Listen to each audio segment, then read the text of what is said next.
December 11th, 2020. As it happened. So Ruth went out to gather grain behind the harvesters. And as it happened, she found herself working in a field that belonged to Boaz, the relative of her father-in-law, Elimelech. Ruth 2, verse 3. How often have you said something like, "It just happened to be," or "I just happened to see"? We may think things just happen, but not the stories in God's plan book. Ruth could have never planned the events that were about to transpire, but God had already written the script, and He made it happen. Ruth had no idea where to go when she went out to gather grain that day, but as it happened, she found herself in a certain field.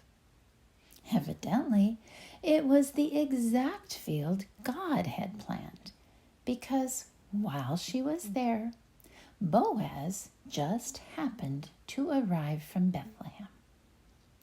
Now, everyone knows owners are not always on site, but Boaz just happened to come that day at the perfect time, God's time. Besides that, previously Boaz had just happened to hear about Ruth leaving her homeland to lovingly care for her mother-in-law.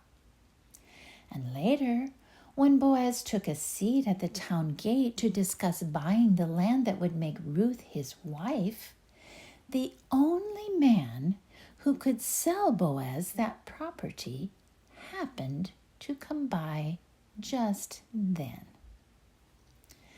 So next time you find yourself in a place you never expected, remember, you can trust your Father. He knew every day of your life before you were born.